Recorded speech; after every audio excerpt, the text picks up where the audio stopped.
Ho, ho, ho. Merry Christmas! Tis the season to hawk some podcasts. La la la la la la la la. That's right. This year, we're peddling you our new bullshit. Is that good for an ad? It's honest. It's probably the most honest thing you've ever done. That's how you sell. We're giving you some bullshit. Business 101, be honest. Nothing says sell like coughing fits. Yeah.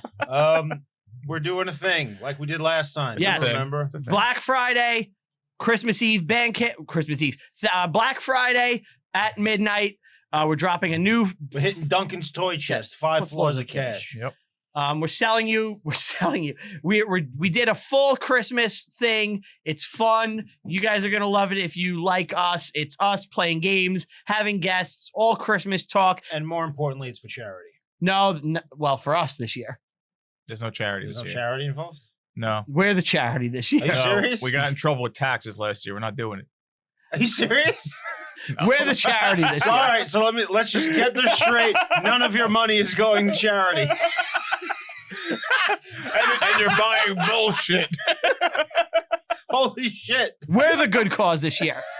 I will say, whatever, I do want to say this, whatever third is sold. So if we sell, let's say $300 of albums, I'm sending 100 to a charity of my own.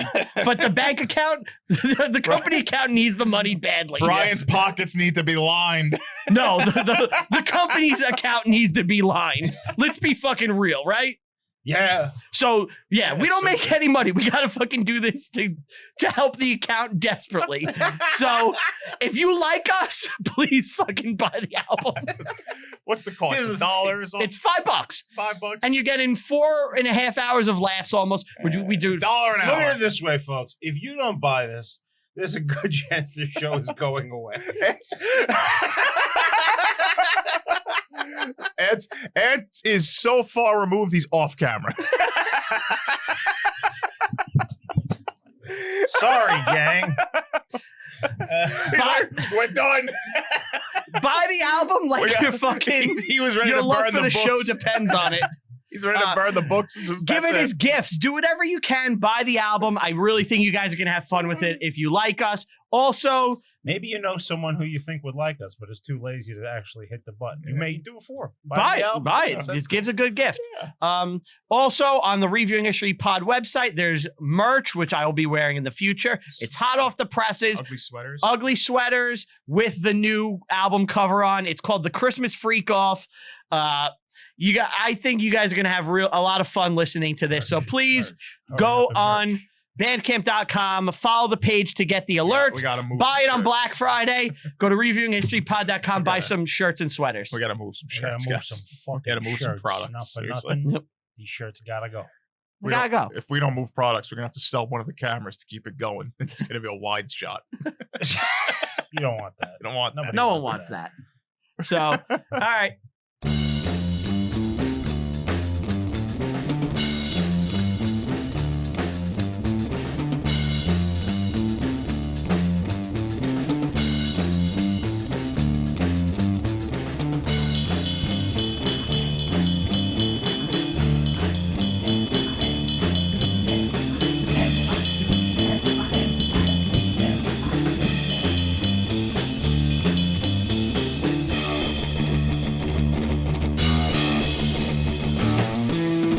Hello, you're listening to Reviewing History, your comedy history podcast. I'm filmmaker and teacher Brian Rupert, joined here by... As always, Steve Backbacker. And... Anthony Galati. And we have a very special guest here today, a man who has made a grave mistake. We have Martin Bennett. Yeah. Glad to be here. Welcome. Thanks so much. Welcome. Thank you for joining us. Now, Martin, you've written a book called Wounded Tiger, which is about Mitsuo Fushida, if I'm not mistaken. Correct? Right. What possessed you to do something like that? Is this a a new angle on the man? Yeah. Well, I like true stories. I had written a screenplay prior, and I stumbled across the story of Fuchida, who led the attack on Pearl Harbor, who was handpicked by Admiral Yamamoto, And when I was in high school and all, in grade school, I remember asking teachers, why did the Japanese attack Pearl Harbor? What were they so mad about? Were they trying to take over the United States? I don't get this at all. And the teachers didn't know. They just basically, we're the good guys, they're the bad guys, we won, they lost, and that's pretty much the end of it. So when I came across this story many years later, having already written a feature-length screenplay, I thought, wow, this is a really interesting story. And the more I researched, the better I got. So I love true stories. I love biographies. I love, things that have some kind of a positive ending, something that you can learn from the story anyway. And so that's what got me on to working on this project. So I started as a screenplay, spent about 3 years doing research. Then I novelized to book form, which is the reverse of how it's usually done. Usually you have a movie based on a book. In this case, it's a book that's a novelization of the screenplay. Are we farther along at all in the screenplay department? Are we going to see a movie? How much money do you have? I thought Pearl Harbor happened because they hated us for our freedoms. I thought that's why anyone attacks the U.S. Right. No, yeah. a little bit more complicated than that. So to answer your question, Anthony, you are Anthony, right? I am. Who asked the question right? I'm only because on the screen it says Anthony and Steve, but as I'm looking at it, it's like I'm looking at Steve and Anthony. See what I mean on the screen there? No worries. Okay, so I have had 4. Anthony's the offers to hunky fully fund the Italian film. man. Oh yeah. Oh wow. Okay. I've had 4 offers. So Well, I hope to see it the one budget is day. about $125 million for Wounded Tiger, but I turned down these offers because all of them required full creative control. And I'm not a micromanager. I'm not a control freak, but I want to make money, of course, but I don't want to sacrifice the story just to the highest bidder, and then it end up being a version of a story that's all screwed up. I've had experienced Hollywood, film professionals say, Martin, this is a fantastic story. Whatever you do not drop it in the Hollywood pipeline. You do that, it's gonna get screwed up. And so any of you guys, any area that you have knowledge of, when you see a true story, you start rolling your eyes. No, that's impossible. That didn't happen. Of course, people are destroying Gladiator 2, who are historians, because it's ridiculous. Exactly. Sharks and rhinoceroses. But, they didn't really try to be accurate. But they do refer to some historical figures. But some of these guys are like hundreds of years apart in history. Anyway, people are not taking Gladiator 2 as a verbatim accurate story. They know it's phenomenal, artistic license. But this story of Fuchida is a phenomenal Or Gladiator 1 for that story, matter. and it's true. And I've spent years researching it. And what I say in the introduction to the book is the essence of every scene in this story is true. Well, we brought you on here today to talk about Tora Tora Tora, which is probably one of the most accurate movies I think Hollywood has ever created. Yeah. As far as well, they actually brought Gordon Prang on, and Gordon Prang's book is really a lot of my source material on Fuchida. He knew Fuchida, and another guy who worked on that book is a guy named Don Goldstein. They're all since passed away, and he knew Fuchida as well, and he endorsed Wounded Tiger. So yeah, they did bring him in to go through the script to make sure it was accurate, and so yeah, it is a very accurate story. The quote of Yamamoto at the end, you've only woken us. We've only woken us. That's kind of a concise summary of a longer statement he made, but I don't think he ever said that verbatim. In fact, there's an entire page on Wikipedia debating that statement and explaining that he probably never said that. But it's movies anyway. That line has become... It accurately represented what he believed, but he probably never said it that way. Right, and that line has now become legendary, and I think most people think that is his quote. Anyone who knows the quote, Yeah. Whether he said it or not, that's what history has decided he said, and it's not going to be thrown away. He believed that. Oh yeah. It doesn't misrepresent his viewpoint. It just is probably not a verbatim quote of his, but it represented his viewpoint for sure. Because they knew they couldn't take on the United States. They knew they couldn't win. They wanted to basically poke the United States in the eye and have us say, okay, we're not going to mess with you. Go ahead and take over the East Pacific or the West Pacific, and we'll stay here and you stay there. That's what they expected, and that they would propose a settlement, a truce, and that they would stay on the west side of the Pacific and just take over everything. and we just leave them alone like we left the Europeans alone. That's what they believed. Didn't work out that way. I don't think any serious Japanese war planners were thinking about invading California or something ridiculous like that. No. I don't even think Hawaii was on the shopping. That they were invading California just to freak them out, but Sure.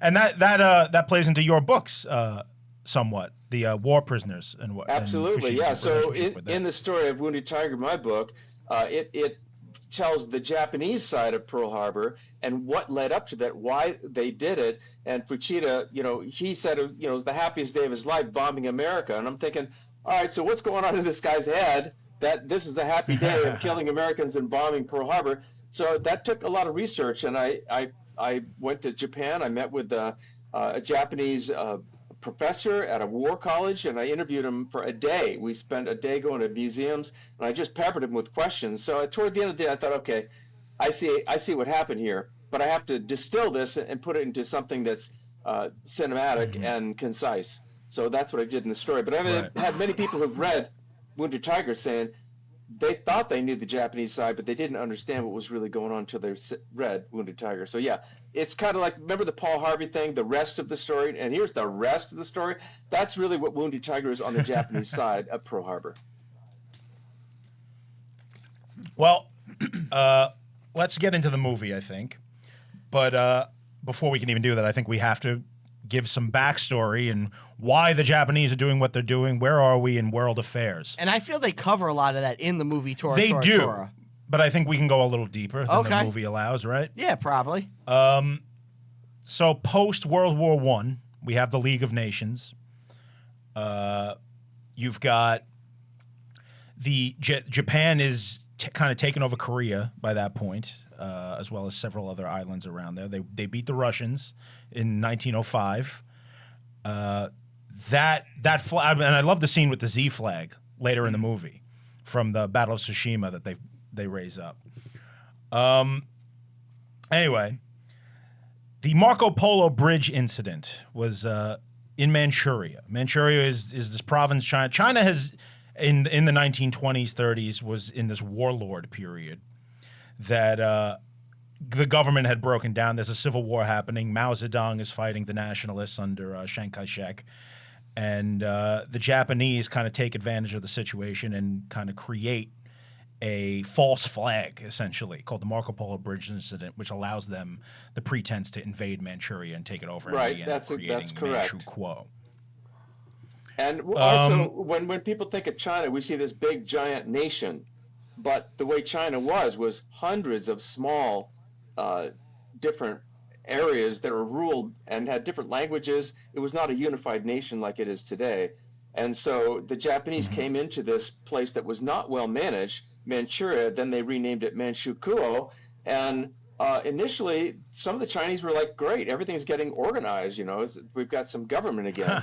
But of course, the Japanese were just exploiting them. They wanted the coal and the steel, and they wanted to colonize China like they saw the Western nations doing. But yeah, the Marco Polo was a completely, contrived event, giving them the justification. Hey, they blew up our train tracks, and it was all just the Japanese did it to themselves, and then they used that as a pretense to go ahead and invade China. However, China turned out to be a lot more difficult an enemy than they expected, because it wasn't just an open battlefield of one big army versus their poorly armed army. It was more of a guerrilla situation, guerrilla warfare, with these hit-and-run attacks, and it frustrated the Japanese to no end that they couldn't just defeat the enemy. And that's why the rape of Nanking was so horrific. The Japanese were frustrated when they came to Nanking. They just raped and murdered and killed, and it was horrific. What is your opinion on the Japanese kind of propaganda of Pan-Asianism, as in Asia should be ruled by Asians? Well, like they're kind of throwing in the Western. So one of the questions I asked Dr. Donald Goldstein, who worked with Gordon Prang on the story of Fuchida, is were the Japanese did they truly believe that the emperor was divine, or did they simply use that as an excuse to say our divine emperor says we're supposed to conquer all these nations? And he said, well, it's kind of a little bit of both. They had this, kind of nascent belief, in the spiritual realm and that their emperor was divine, but they also wanted to colonize and expand because that's what they saw other nations doing. So getting back to your question about their motivation, they also, as they wanted to expand into Eastern Asia, Asia is for Asians, they said that, and that was part of their propaganda. But that's what the posters were saying, Asia is for Asians. But what they really meant was Asia is for Japan.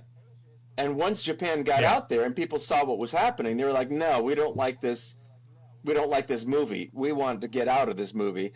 And they hated the Japanese because they just exploited them for tin, rice, rubber, coal, oil, and everything else. They were stealing it all and bringing it back to Japan. Of course, we wouldn't ship them oil or raw materials. We had moratoriums on all those things. And so the Japanese had to go somewhere else to get that stuff. So all that Asia for Asians things, it was just an excuse for expansionism. Mm-hmm. What year did the American embargo start? Because obviously the Americans, Japan gets 80%. Yeah, it was. You don't know the exact year? In steps. It was in steps. It wasn't one giant embargo. It went click, click, click, click, and it was first like scrap steel, then it was high grade petroleum. I don't know the years. There were some treaties they had violated, and the Japanese had to save face because they couldn't. They've spent so many lives and so much money and effort, and they're saying they're going to expand and colonize just like the other big countries are doing.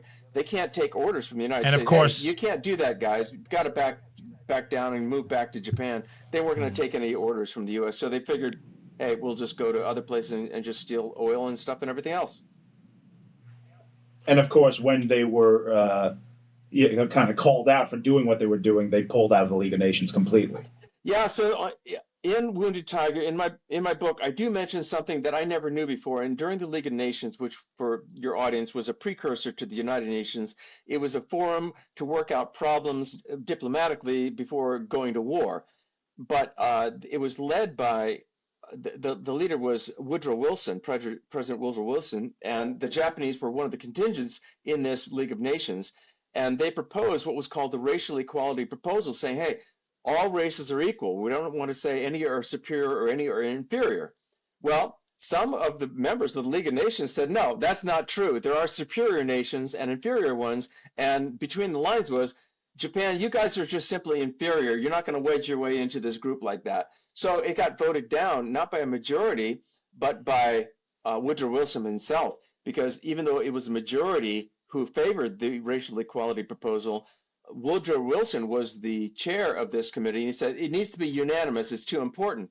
But of course, Woodrow Wilson watched Birth of a Nation in the White House, which was a super racist KKK movie, and he endorsed it, and then he later had to back down a little bit. But he was known to be quite racist himself. So this infuriated the Japanese.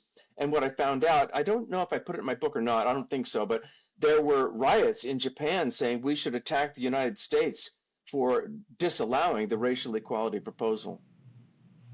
I never heard that. But Woodrow Wilson, always one of history's greatest scumbags. I'm glad to see he's living up to his moniker one more time. But I do have that embargo data. The first time the U.S. froze Japanese assets was July 26, 1941. And then August 1st, it did an embargo on oil and gasoline. But I did have a question. So obviously Japan is relatively a very small island, trying to take over China, which is just massive. Even with getting resources, like let's say the U.S. was fully on board, I do have a hard time finding a way where Japan would successfully take all of China.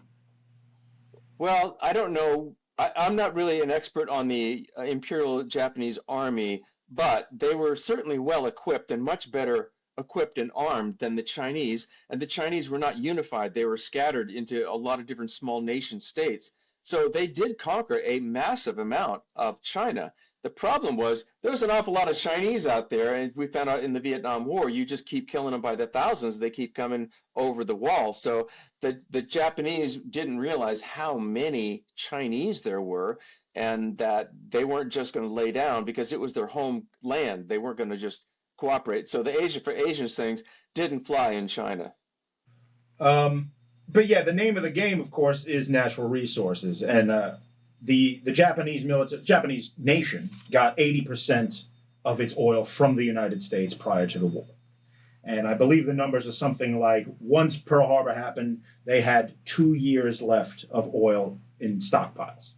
So once the U.S. puts that embargo on and won't sell them oil anymore, the clock is ticking. Japan has two choices. One is to submit to the United States and do whatever it wants.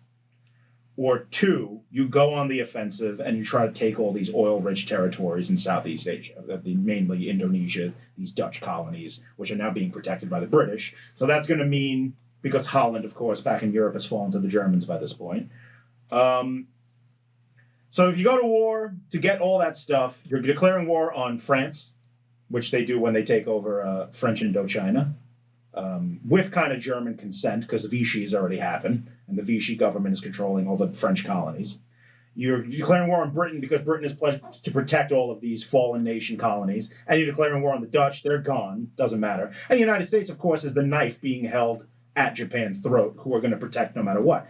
The Philippines become all important, because that's where Douglas MacArthur and his army are. They're like the last thing watching everything the Japanese do. So that's why once Pearl Harbor happens, you have all-out invasion all over Asia over the next few months. Anthony, you are one of the most knowledgeable people I've ever spoken to about this subject, and I've spoken to a lot of people. I'm serious. You have done your homework. I don't know if you did it just last night and crammed, but that is actually correct. So getting back to Pearl Harbor for your audience and Tora Tora Tora and my book Wounded Tiger about the guy Fuchida, the reason the Japanese attacked Pearl Harbor, as you know, but your audience may not know, is it was a preemptive strike to prevent the United States from counterattacking the Japanese.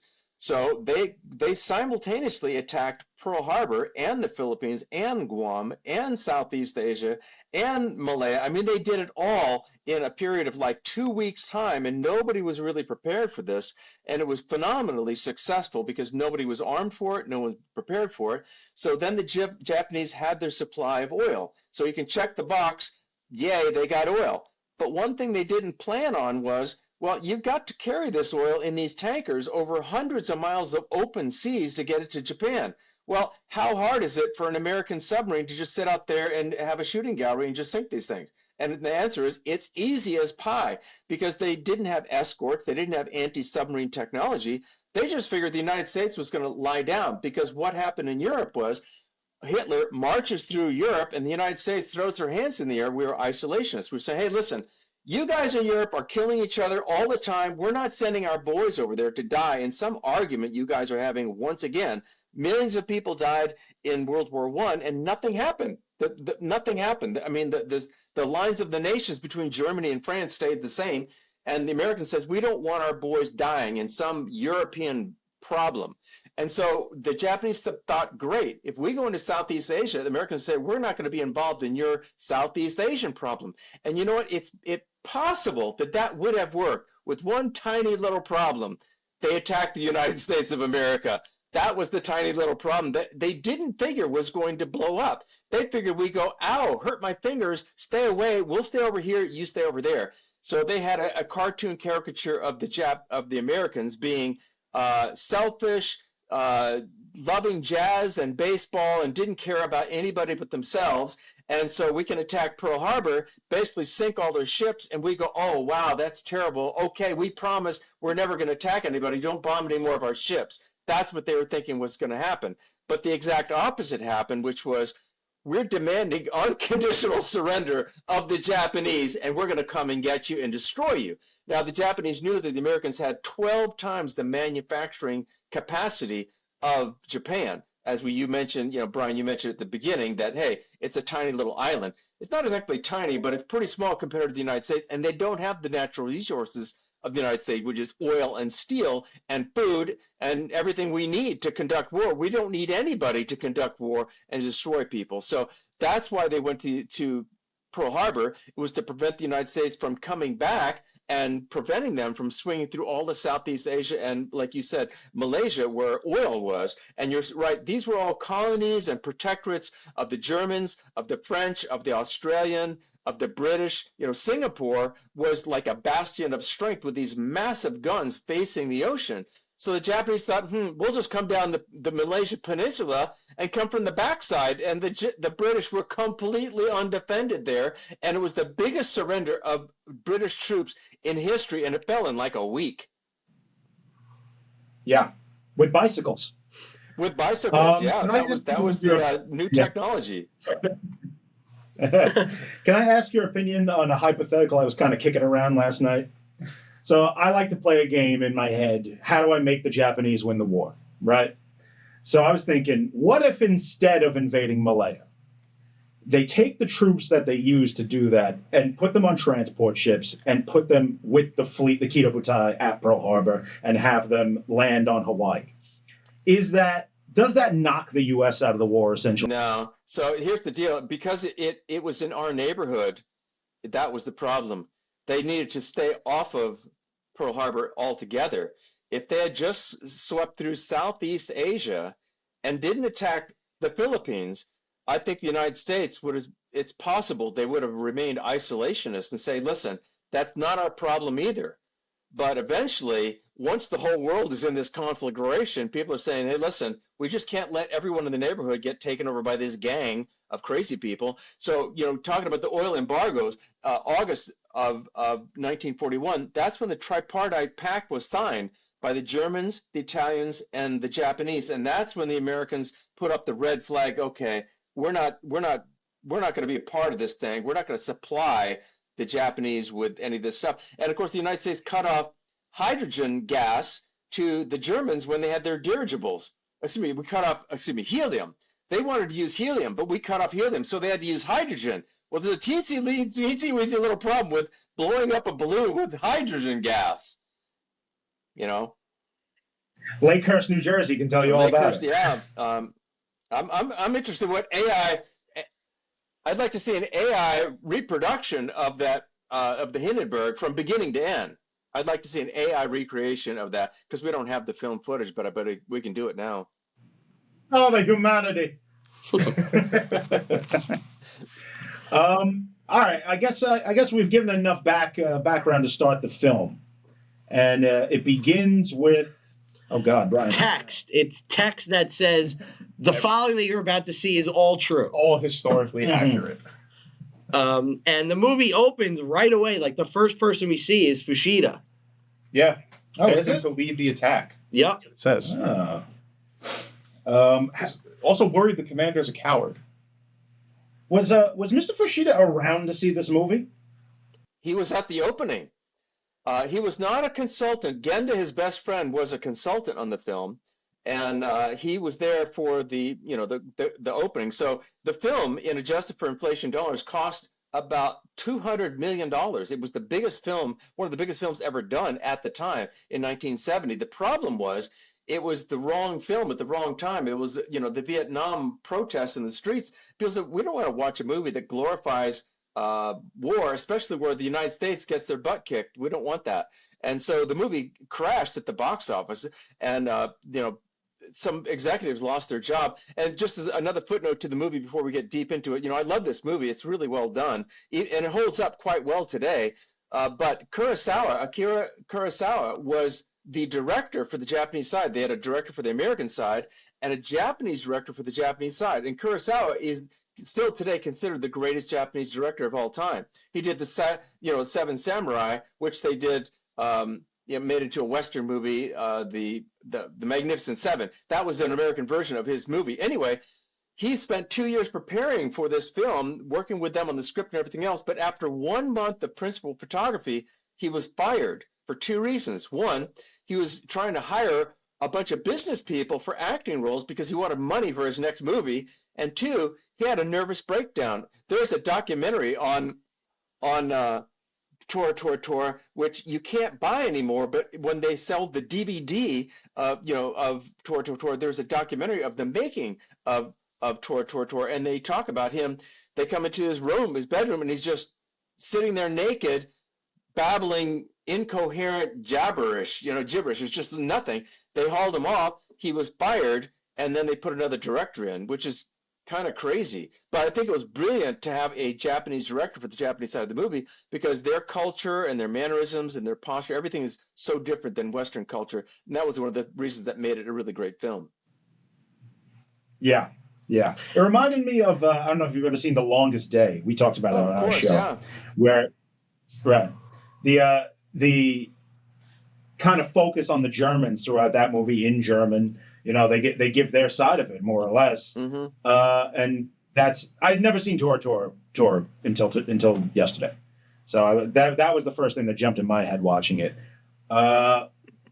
It's really great as far as Japanese, I think. And you mentioned the mannerisms, which is kind of jarring as an American, like seeing the way they react to certain things being said and their relationships with each other. Like you'd never see, like Fushida.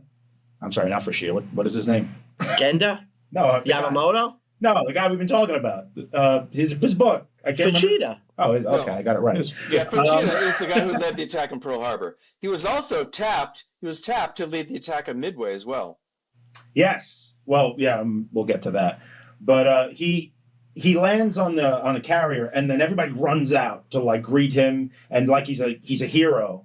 And the way they kind of just talk to him with such reverence, and you can tell that they respect him as someone way above themselves. And I don't think you'd get that from American pilots. There'd be more of a more trash talking. Yeah. I really love that. I really love the way it's portrayed. You love respect. I don't think Americans could have gotten that. My favorite stuff in the movie is all the Japanese like talking and planning about stuff and like debating about the way the Americans are going to react and like all that's my favorite shit in the movie. Like I love the way the Japanese are handled in this. Yeah. You were going to say something? So the thing is, most people don't realize that this surprise attack by the Japanese, they did not expect the Americans to be unprepared. They expected the Pacific Fleet to be heavily defended, and they expected out of the 360 planes they threw into the battle in 2 waves, that they would lose up to half their planes, 180 planes they expected to lose. So they get all the way to Pearl Harbor, no one fires a single bullet, and Fuchida and the guys are like, this is insane. So it was a shooting gallery. They did everything they wanted to do. They lost 29 planes, and he was the last plane back because he was the leader, and he actually circled Pearl Harbor while they were bombing because he had to take notes of the whole thing. He comes back there, and they're like, this thing is a phenomenal success, and you're the leader, because he trained with these guys for months and months. So that was one of the reasons he was such a superhero. And when he came back to Japan, he was like a superstar. He was like the Michael Jackson of the military in Japan. Mm-hmm. Yes, American bad decisions and incompetence are on full display in this movie. Right. And I can see why an American audience would be like, "Fuck this" in 1970. They don't want to see it. Yeah, there's so many opportunities where there could have been better preparedness on the Americans' part throughout the whole operation. Well, but there's lessons to be learned. So it was, both the United States and the Japanese were arrogant in regards to their own power and strength. The Japanese believed that nobody could overcome the Japanese Zero, which at the time, it was the best fighter plane out there. And they were taking over everybody. When they swept through Southeast Asia, Singapore fell in a week. Everywhere they went, they were victorious. And they thought, no one can mess with us. And the United States says, we're building some other planes. Just hang on a minute. So once we came out with better planes, the Japanese didn't have time or resources. The Mustang. So, Mustang, all kinds of planes. But we destroyed the Japanese Air Force and everything else, all their planes, ships. There was nothing left. But they believed that Americans did not have the capacity or the will to fight the Japanese, and that they were just a bunch of cowards. Well, Americans thought the Japanese were a bunch of short guys, monkeys swinging in the jungle. That's how they depicted them in newspapers. And because they had slanted eyes, they said they can't see. That's why they all wear glasses. They're all blind. They're terrible soldiers. Well, they found out, when we go through the island warfare, they were dug in and very difficult to fight. So the Americans underestimated the Japanese underestimated the Americans, and that made for a much more intense battle in the Pacific War. Right. And the Americans, of course, I think as the war drags on, it becomes very apparent that the Americans have a much deeper pool of people to pull from as far as qualified soldiers and whatnot, especially after Midway and the Marianas Turkey Shoot, where, the Marianas Turkey Shoot is essentially the death of the Japanese Navy and air power. Yeah, so that's I covered that. They're sending up rookies. In Wounded Tiger. You're right. The Turkey Shoot is actually, statistically, if you look it up on Wikipedia, it was evenly matched. The number of planes the Japanese brought into this battle, the number of the planes the Americans had, it looks like an even match. The problem was, in the American naval pilots, they would take their best pilots and use them as trainers. The Japanese put their best pilots to lead in battle, and eventually all their best pilots got killed. So eventually nobody was left to train these guys. And Fuchida was lucky in that in the Battle of Midway, he broke both his legs, so he couldn't fly anymore. If he could have flown, he probably would have been killed. So because he couldn't fly, he was back, in training. So what happened is in the Mariana Turkey Shoot, in the Battle of the Coral Sea, what happened was the Japanese had plenty of planes and pilots, but they were totally inexperienced, and they had inferior planes. So the Americans were just shooting them down right and left, and that's why they call it a turkey shoot. It was so easy, they couldn't believe it. And the Japanese never got their planes past the perimeter of the American ships, and I don't think they even landed a single torpedo or hit on any American ships. They certainly didn't sink any. So it was a disaster, and it was really the end of their Air Force. Where are we in the film, Brian? We're still very early. I'm sorry. No, it's okay. Well, we get an introduction to the Vice Admiral. Yeah, you take it, Steve. Yamamoto. Yes. Who, they're playing some, nice music as he's entering. He's clearly revered. This is how we have Anthony enter the room, usually, by band. And, they have a chat, Yoshida and Yamamoto, right? And you kind of already get the idea that there's some branch infighting between the Army and the Navy in Japan, and that's a huge factor here that'll change the course of pretty much everything they do. Yeah, a major handicap of the Japanese, I guess, system is the infighting between the services. They don't cooperate with each other, and they work against each other fairly often. Yeah. Anything you want to add to that, Martin? Well, yeah, you can hardly exaggerate the break between the Imperial Army and the Imperial Navy in Japan.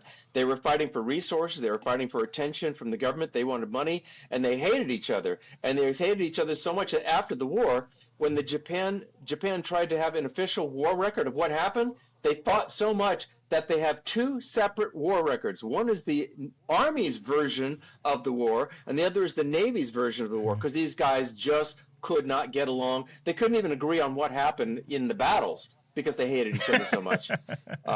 So what happened in the Pacific, the Japanese Navy, they conquers all these islands, and they didn't think of okay, now what are you going to do? We need resources to feed these guys.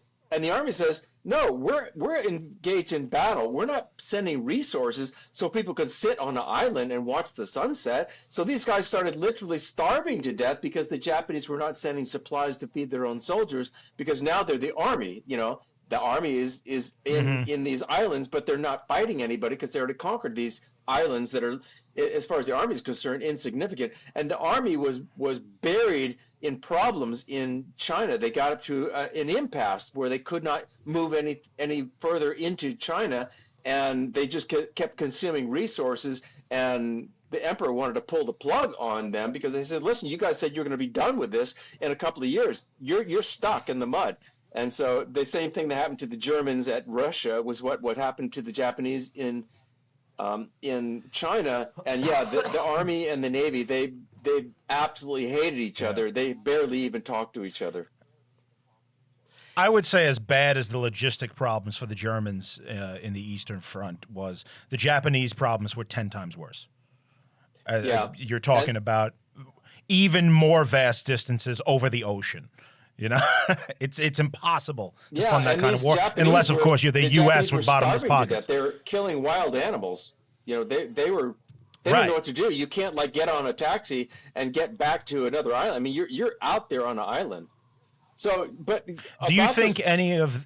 I was going to say, do you think any of that attributed to some of the atrocities that went on the local populations of these places they were in, places like the Philippines and Borneo? If you were a prisoner of war of the Germans, your survivability was like 10 times greater than being a prisoner of war of the Japanese. The Japanese considered surrender the lowest thing you can possibly do. You go into battle and you win, or you die fighting. You never, ever, ever, ever surrender. So when the Americans surrendered, they thought you were like below the bottom rung of humanity, and they just treated you like a dog. They felt that you don't even deserve to get fed because you surrendered to your enemy. So they did mistreat, Americans and anybody who surrendered horribly. And they also, when this Asia is for Asians really meant Asia is for Japan. So any resources go to their soldiers. They're not going to help the local people. So the local people hated the Japanese everywhere they were. Yeah. But let's Do get you back think into the emperor?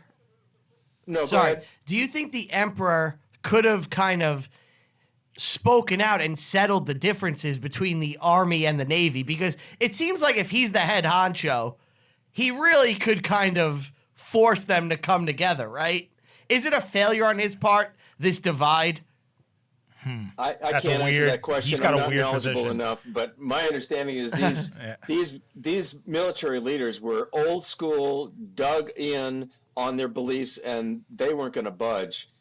They despised each other to their dying breath. They despised each other. I don't know. I don't know how much sway the emperor would have had. It's weird. The imperial throne has this godlike, respect and reverence towards it. However, I think it's very clear that the military is in control of the government and not him. Yeah, It's almost like puppet kind of. These are the same arguments and questions that Americans and the Allies were asking themselves after the war. How do we address the emperor? Do we put him on trial for war crimes and cut his head off? Or is he an innocent bystander almost? And I think through a lot of diplomatic backdoors, he ended up kind of getting let off the hook for everything. absolutely. And that reason was because the United States saw the communists in China sweeping into North Korea, and they didn't want Japan to fall into the hands of under communist rule. So MacArthur basically fast-tracked everything, and they said, we want our figurehead. And by the way, he's innocent of everything. He's just like a figurehead. He doesn't make any decisions, which was a complete lie. He was on the inside of all these things. So they fast-tracked the whole thing, wanted to get democracy rolling. They created a temporary constitution, which they still have to this day. They're still using it because it works so well. And then they fast-tracked, then the Korean War happened, and then now we're fighting the Koreans up there. So imagine if we said to Germany, okay, you guys can surrender, but it's okay to have Hitler. He can stay your leader. That would never happen in Germany. You can't have Hitler being the leader. And in Japan, they had their guy who was really made the decision to go to war. It was his decision. He got off completely scot-free. He was kind of like a retired celebrity after the war. Yeah. And in the movie now, we see He fought Jake Paul, right? Yes. Yeah. On Netflix. Yeah. Big deal. Ambassador Nomura is constantly like buying time for the Japanese. And at the same time, you also have U.S. intelligence intercepting all of these messages and decoding them and kind of piecing together what's going on. And they realize that they're kind of seeing where the pieces are falling, And there's 12 Americans on a list that are allowed to see the info, Right. Yeah. including the ultra president. list. And later in the movie, they cut him out. Yeah.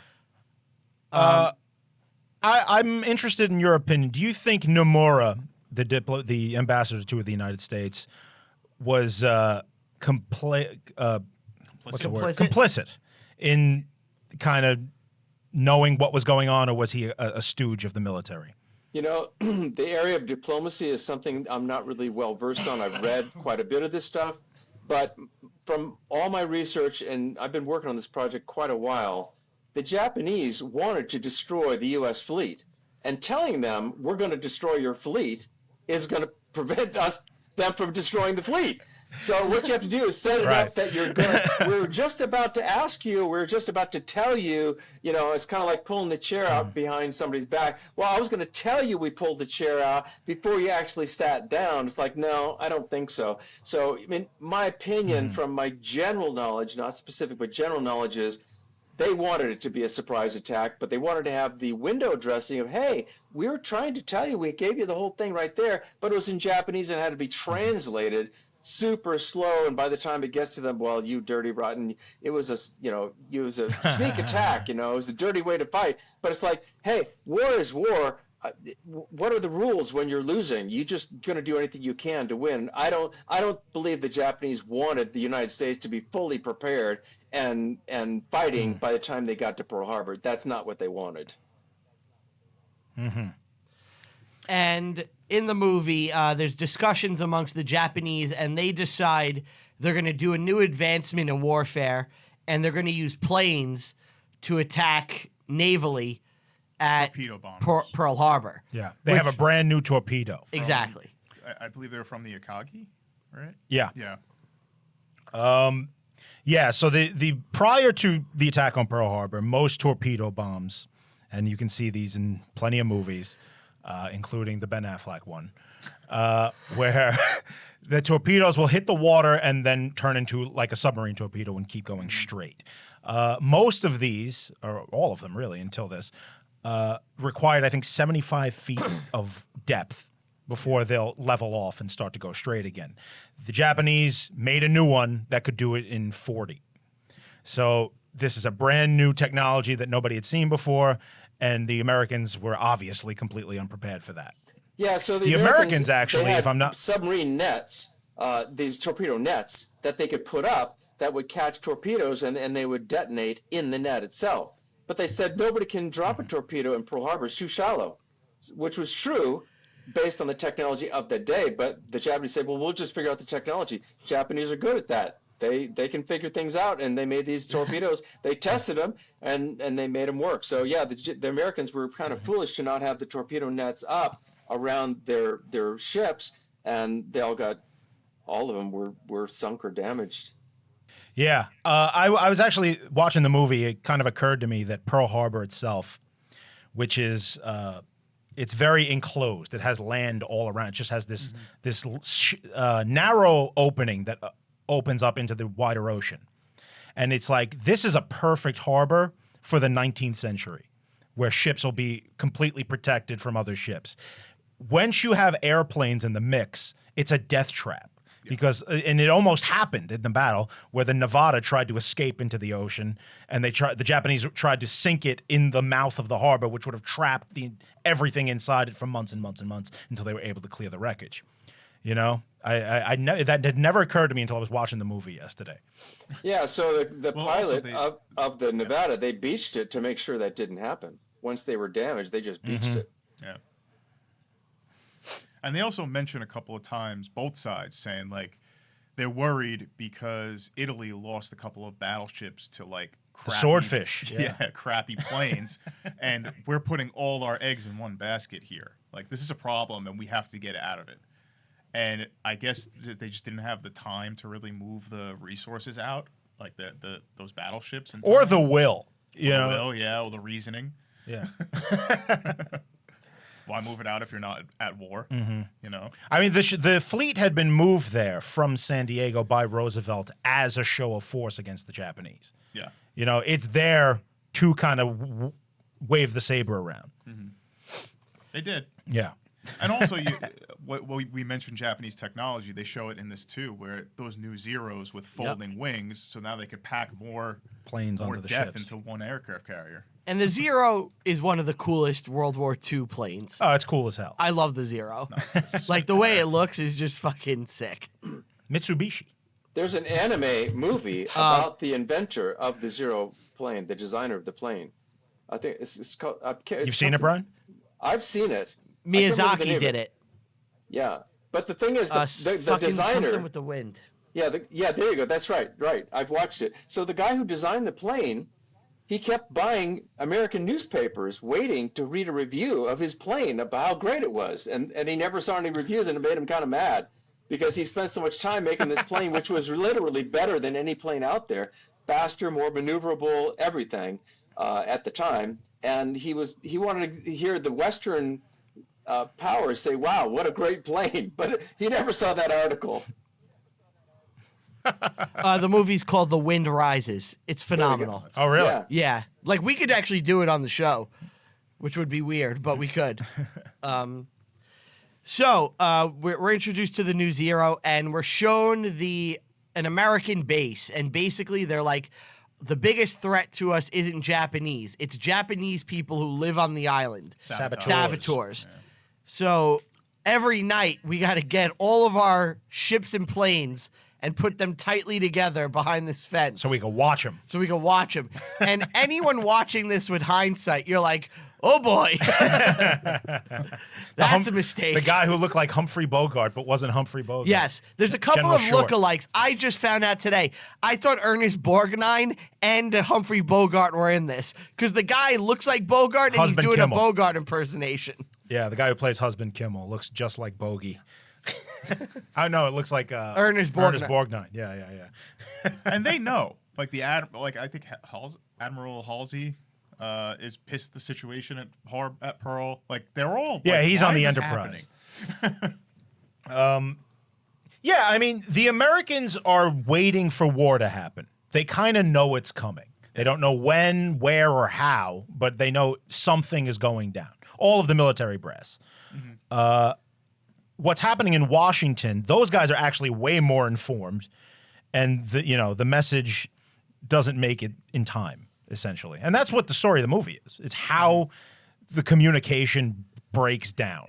I think the state of the art of using radar. The Japanese did not have radar. We had radar, and it actually worked. But the guys, they said no. I think the radar was a British technology. So the Americans, when they did have scouts that would go out to do reconnaissance to make sure there's no enemies, but they went south and southwest and west. That's where they looked for enemy, ships coming.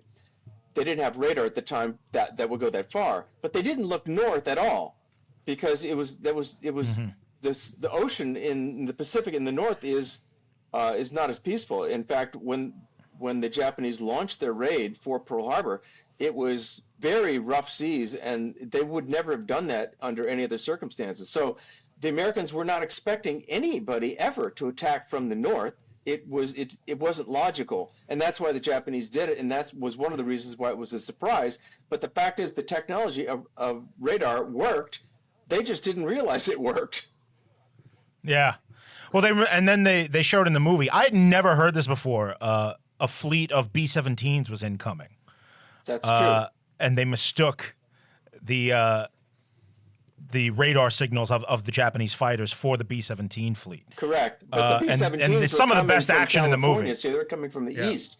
The Zero fighters, there was 180 of them coming from the north. So it must have been a big blob coming from the north.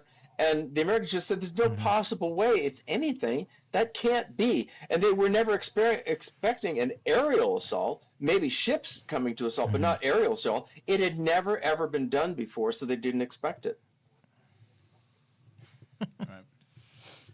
And I love this scene on the Japanese carrier where they're kind of all bickering with each other.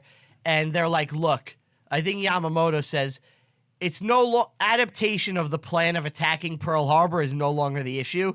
It's happening. Whether it's going to happen or not. Yeah. He's like, how is what's important because we're doing it. Yeah. Now we got to figure out how we're doing it. That was a really cool scene. Yeah. And we also get a little bit of insight into where the American Air Force is. They're not good at bombing. They're constantly missing. Yeah. Like, they're clearly amateurs. Compared to the Japanese, who are just consistently training, and I like the scenes in this where they're showing in the cockpit on the carrier, and they're pulling the map across the sites and just kind of like practicing their timing. Yeah. It's like, wow, they're really in depth. And even obviously, America is going to have the massive naval victory at Midway, and even then, they're still like learning. You know, they got real lucky with some of those hits at Midway. Yeah, and what was that aerial move? I forget who invented it. Someone I think the hatch. Oh, we talked about it. Yeah. Yeah, The where- thatch weave. The thatch weave. Yeah, yeah. yeah. That's something That was comes into play. at Midway. Yeah, it was very effective because So- what it did is it gave a pair of pilots. If one of them was being chased, the other guy could pick the chase plane off of his tail, and it was very effective. Yeah, Japanese never saw something like that. Right. Apparently. Well, you have to remember how new air power is. You know, like World War I dogfights were so different and so primitive compared to what was now possible with the new technology of the single engine plane. Yeah, they're still inventing things. This I guess they still are, but really a lot of innovations happening very quickly. Oh yeah. In the early years of the war. So the emperor kind of wants peace. It looks like that's, where it looks like it's headed, and it they're doesn't like, happen. no, Well, it's they not start happening. occupying Indochina. So Yeah. it's like, well, now we actually have Yamamoto believes in the movie the only way we're gonna win this is invading the United States. Pretty much, that's the only way we're gonna prevent. Oh, it. the only way to invading beat the United America, States. he's like, we'd Yeah. have to take California, San Francisco. Oh, right. Yes. And go all the way to Washington, D.C. and force terms. Yeah. Otherwise, U.S. will never surrender.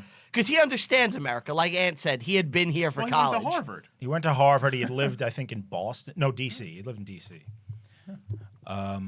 Yeah, he had definitely had more of an insight. This is whereas you had mentioned earlier the Japanese kind of perspective on Americans was they were decadent and they were into jazz and eating. This is the generation that is coming through the Depression. They're not these decadent fat cats. They're hard scrapple people who will work hard and have been poor for a long time at this point. I think the Japanese really just didn't understand that. Yeah. And Kimmel suspects that they're going to attack Pearl Harbor November 30th. Yeah. And it's like, man, you were so fucking close. 1 week. And the Japanese at the same time are like, the fight's going to begin December 7th. And they need 6 carriers. Martin, do you have any insight on how the U.S. broke the Japanese codes before the war even started? Well, that Like a was code that was machine? part of the Navajo code readers.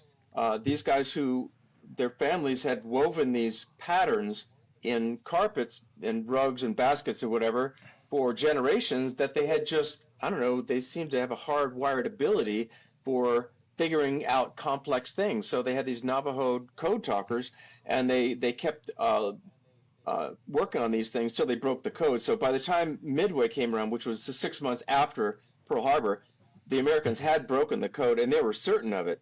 But they had to be careful not to let the Japanese find out. So a year after the Doolittle raid, which was in April of 1942, and that's in my book Wounded Tiger as well. One of the guys in my story was on that Doolittle raid. A year after the Doolittle raid in 1943, Yamamoto was killed on the same day, exactly a year after the Doolittle raid, by about 16. What was it? A P. I can't remember. It was 38. What's that? P-38. It's I a think it's twin P-38, boom right? bomber, and these 16 of these planes attacked Yamamoto's. There was only 2 of these planes, 2 medium bombers. And they were both taken down, and the Japanese and Fuchida and Genda, and this is in my book as well. They said, "This is not a coincidence. The Americans must have broken the code. Nobody knew where he was except for us." And but they said the headquarters in Japan would never accept the possibility that anyone even could break the code. So it was a pride thing for them to say they broke our code. We need to change it. They said it's not possible. So that was just stupid on behalf of the Japanese. But the Americans Yeah. pretty much knew what was going on with the Japanese about 6 months into the war. Which is invaluable information. Oh yeah. Yeah. So Where let are me give we? you a vignette here. When I was 13, I was in Costa Mesa, and I'm doing jumping jacks. I was in 7th grade doing jumping jacks, and then everybody stopped doing jumping jacks. We hear this thunderous sound in the sky. We look up, and there's like 30 Japanese fighter planes flying over the school where they were shooting Tora Tora Tora, and they were doing circles over Newport Beach. Oh, really? Yeah. And so they flew right over the school. We're like, whoa, the Japanese planes are all over the place in the sky. It was amazing. They're back. Wow. That's pretty cool. Yeah. So I saw them when they were I saw these planes. So another thing That's about, awesome. about the Japanese is they didn't have parachutes for their pilots at the beginning of the war because their whole philosophy is we fight to win. We don't fight to lose. So we don't prepare to lose. If you got a parachute, you're preparing for failure. That's the way they saw it. So the Japanese planes did not have protective fuel tanks. In the American planes, they had self-sealing fuel tanks that if a bullet passed through the tank, it would go through this soft rubber and the rubber would just snap closed. Well, that adds weight to the plane. The Japanese didn't want that added weight, so they didn't have self-fueling fuel tanks. Why? Because we go into battle to win. We don't plan on losing. Another thing is the American planes had what was they called a bathtub around the pilot, this metal container around his whole body except for his head. So you could get 50 caliber rounds would hit that tank and it wouldn't hit you. Japanese planes didn't have that because they don't plan to fail, they plan to win. So eventually the pilots demanded parachutes because I'm not dead, my plane is falling apart, I've got to bail out and I don't want to die. So they gave him parachutes. But what happened is as the war progressed, the Japanese would come behind an American plane and they'd fire and hit the plane many, many times. It's like that plane's not going down for two reasons. One, Japanese had 20-millimeter rounds. Their rounds were small compared to 50 millimeter, which is like half an inch diameter bullets. And plus, they didn't hold that much ammunition because they were designed to be light, and they couldn't hold as many rounds of ammunition as the heavier American planes could. So eventually, in battle, they started losing planes, and they could not shoot down the American planes. And the Americans referred to the Betty bomber, their medium bomber, as the Tokyo matchstick, because you just hit it with like 3 bullets, and the thing just burst into flames. Why? It didn't have any of the safety things that the American planes had. Wow. Yeah, you gotta have armor.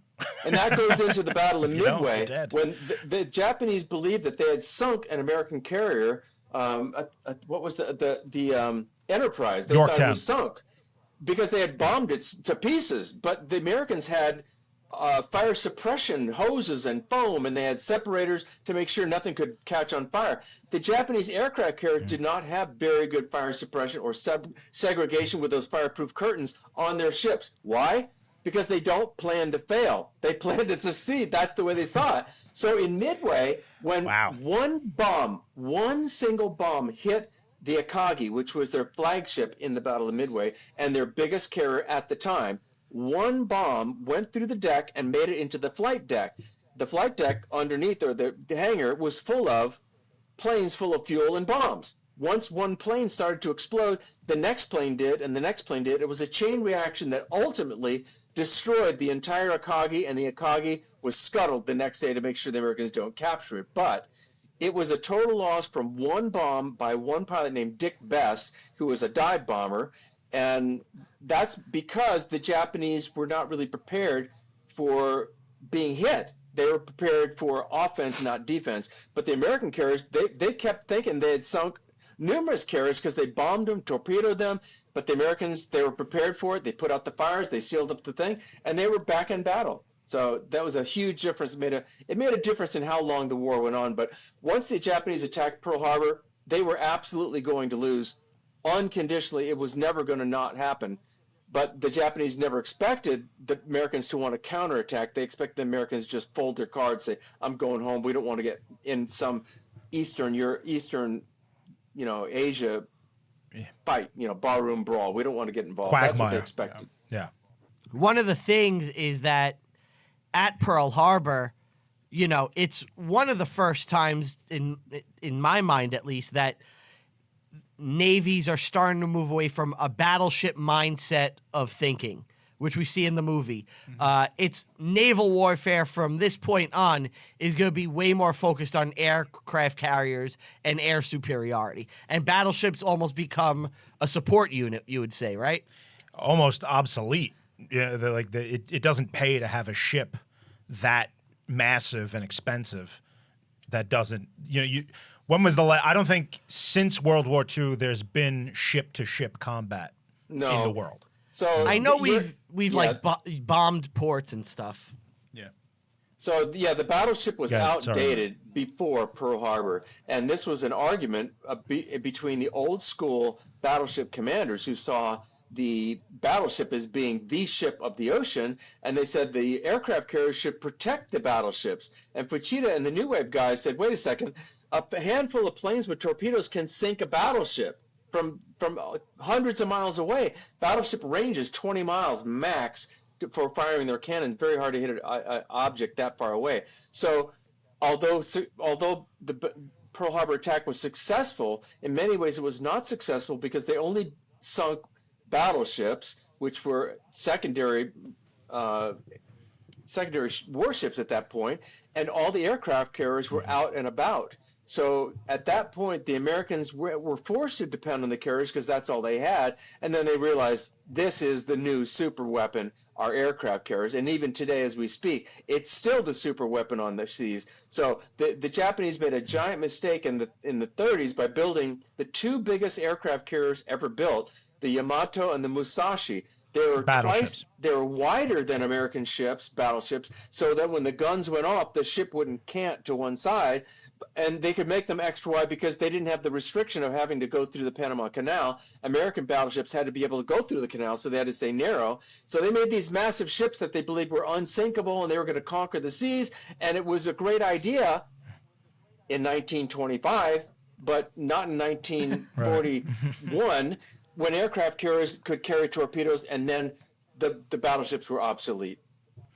I'm sure you've heard the conspiracy theory that Roosevelt knew that the Japanese were going to attack, so he ordered the aircraft carriers out into the ocean at Pearl Harbor, and it was a trick to get us into the war. What's your take on that one? Yeah, I'm not an expert on these things. I do know that Winston Churchill were begging, the British were begging the Americans to get involved, and we had with the Lend-Lease thing where we were giving them a bunch of stuff that they could pay us back later, but we were never going to ask for the money, and we helped them that way with war material. But they wanted us to jump in both feet, and America was divided. Now, Roosevelt wanted to get into World War II, to my understanding, but there was isolation saying, listen, we don't want to get stuck in some European bar fight. That's not our problem.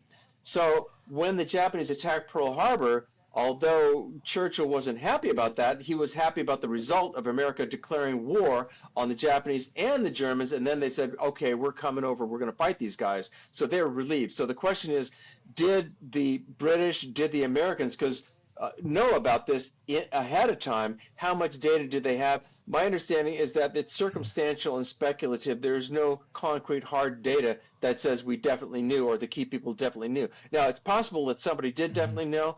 I'm not a person who's researched that, but in all my studies, I've never come across the smoking gun of, hey, here is the document that says we knew for sure and we let people come in, because that would say the Americans allowed 2,000 Americans, 2,500 Americans to be killed. Right. If they knew, they should have thrown up the defense and say, we're going to prevent this from happening. We can still be involved in World War II. They still would have declared war because you're not going to shoot down every single plane coming to Pearl Harbor. So it seems to me if they knew ahead of time, they would have done something to at least minimize the damage and death because it looks derelict in your responsibility to protect Americans. Yeah, that's definitely pretty... I think that's the way that makes sense to me too. But as far as people who did know, I think it's been roundly decided that Stalin was in the loop, right? He had a man in Tokyo, right, yeah, Brian? Stalin what was his name? knew. Richard Sorge, the spy, was a spy, working for Stalin in Japan at that time, infiltrating the German embassy. And I believe he was sleeping with the German ambassador to Japan's wife. It's been a while since I looked this up. Right. But he had the information, and he knew Pearl Harbor was going to happen, and he had told, his people in The Soviet Russia. authorities. Yeah. So they all knew. But Certainly they weren't going to let anybody know. No. Because they'd love to see the Americans get in. And in reality, no one was happier with Pearl Harbor than Churchill. Oh, yeah. Yeah. That was a game changer for him. He declared war on the Japanese before the United States did. Did he? The British did, yeah. Way to go. Fushida's promoted. Yeah. So, and now we see that the United States has radar set up. And it's kind of limited. They wanted it on a mountain, and then the Wildlife Conservation Act was like, no, you can't go on the mountain. And so they kind of like have to fumble this area. And turns out, even though when they see something like we mentioned before, they're like, don't worry about it. It's nothing. It's just some blips. Are we at the attack? I guess we could kind of skip to the attack. The one last thing before the attack begins in the movie, FDR wants to talk to the Emperor one-on-one and try to settle And this. they put a stop to that. And they put a stop to it. The army just doesn't let it happen, and then the movie goes to intermission. Right. The takeoff scene is my one, why would they do this in the movie? The screen is so dark, you can't even see what's happening. Well, they did take off in the dark. That's why. Japanese? Because they took off before sunrise. I know. Because they had to do it. So But we got to do. So they're trying I think to the be movie accurate. could have used some movie magic. Yeah, they are.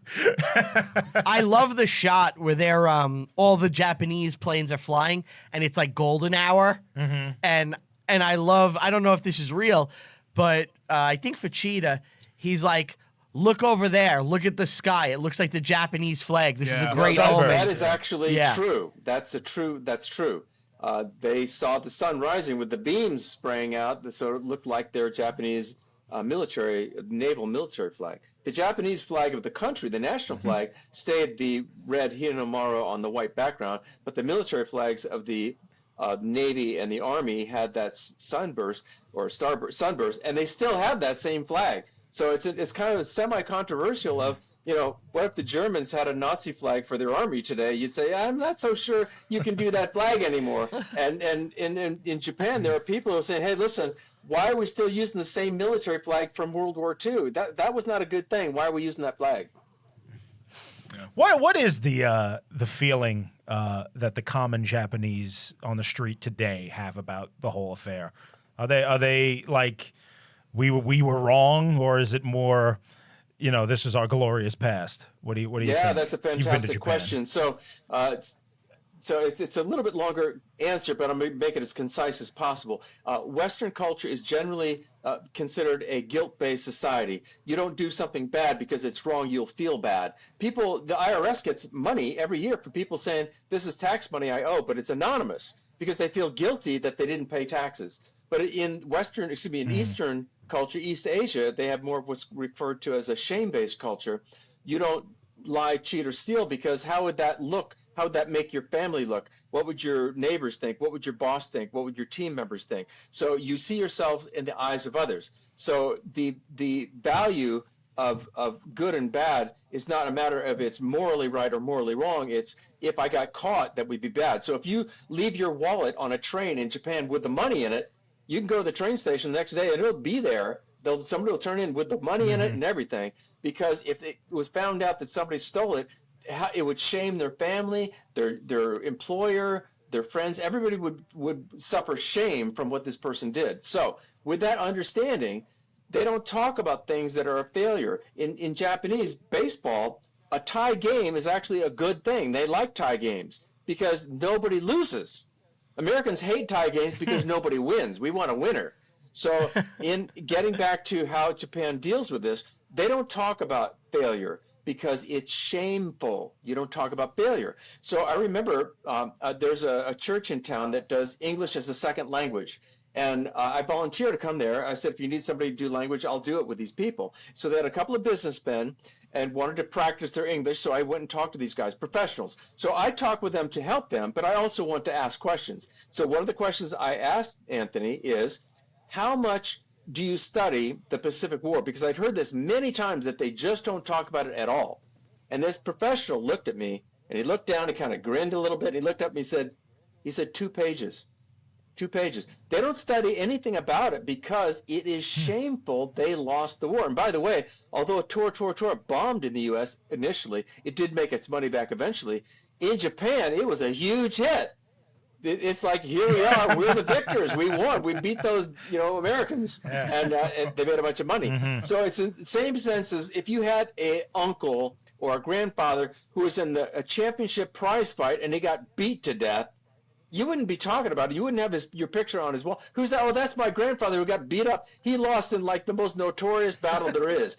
They don't talk about it. So it's I think it's bad. Now, I was in Hiroshima. I didn't plan it out this way. It just worked out. I was in Hiroshima during the anniversary of the bombing of Hiroshima. So the sentiment among Japanese, and this is pretty widespread, is we're against atomic bombs. We're against war. No more wars. No more bombs. They never stopped to think, hey, you guys killed a bunch of people, and it was a war of aggression. Did you ever think about that? So I'll tell you another subject. This is a segue for you guys, and you can take this or not take it.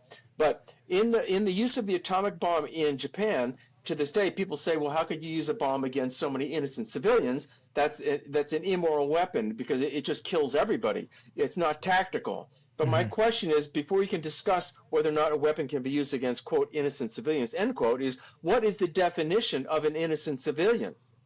Are the people who built the torpedoes in Nagasaki, there was a torpedo factory in Nagasaki that made the torpedoes that were used in Pearl Harbor. Are those guys who go to work every day making torpedoes, are they, quote, innocent civilians? Are the people who make bullets innocent civilians? Are the people who make uniforms and ships, are they innocent civilians?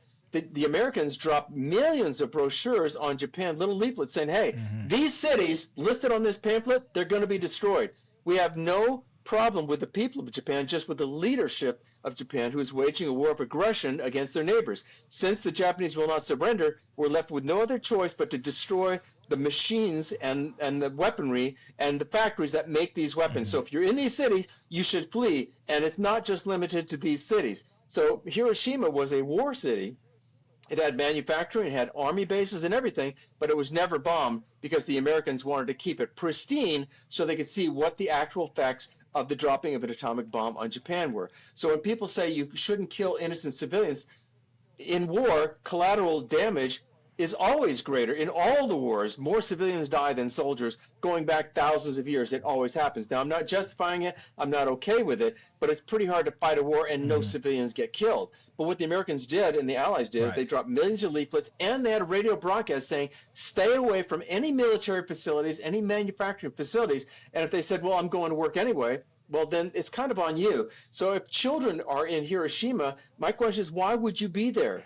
Why would you have your kids in there? In Great Britain, they sent all the kids out in the countryside. It was a big deal. They sent all the children away from the city because they knew London's being bombed by the Germans. We don't want our next generation killed.